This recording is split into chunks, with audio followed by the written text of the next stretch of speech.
It's my life.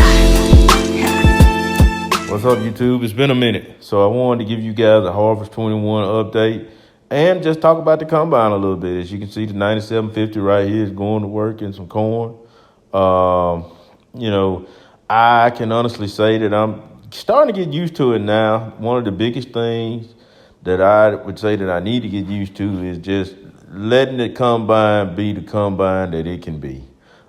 Being used to the 1680, I really have found myself babying this combine sometimes, which I feel that this combine probably can take a whole lot more than what I throw at it. But I'm still getting used to it. As far as its size and anything like that, I'm pretty confident in that.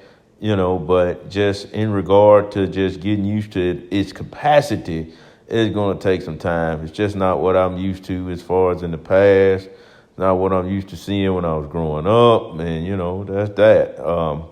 But corn did pretty good for us on dryland corn. I don't necessarily see us getting the yields that the Midwest guys get on dryland corn unless you can plant it in March, which planting dates down here just have not been as friendly regarding for dryland corn. But for the return on investment that you get with the inputs that we put in the corn here in Eastern Arkansas, it did pretty good. The Bob truck was a welcome addition. If you followed our operation, then you would know that probably that we have hauled a lot of our loads in the past with a gravity wagon. And we were able to get away with that gravity wagon because the elevator was pretty much right around the corner from most of our farms. It's a centrally located elevator that's local and doesn't have really insane lines. But we did have a breakdown this year. The lower vertical unloading article, the lower gearbox for the unloading article went out. We used the belt just like a conveyor belt to unload this thing, which I 10 out of 10 recommend. If you're able to do that and you have the means to get your hands on one or borrow one, do it for sure.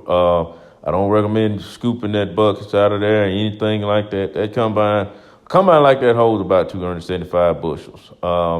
You can see here, that was the old vertical unload auger. It was about stripped out and thin, and this is the new one. Bet you never seen one in a Honda Accord. But, we got the machine back.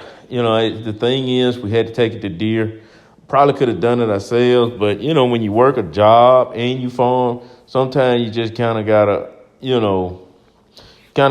it's something gotta give. So it had to go to Deere, and that helped out a lot. They got it knocked out, and we were able to get back in the field, after the rains and whatnot. And things went pretty good to finish up corn harvest. I figured out how to make the yield monitor work in the combine. It seems to be pretty accurate regarding corn. Still need to fine tune it a little bit coming as far as soybeans. But as you can see here, I'm babying the combine still. Probably could have ate that up a whole lot more. Switched over to beans, 30-foot MacDon D60, not a flex. As you can see here, shades the ground really well. Here, stepping along about 3.5, and after this video, heck, I was rolling probably about 4.2 sometimes in some places. It's just that draper header makes a big difference compared to an auger header. You don't really have to just sit there and just, pray that a clump doesn't go through your combine and pisses it off or tear up something. It is just an even feed going into the combine, and I am in love.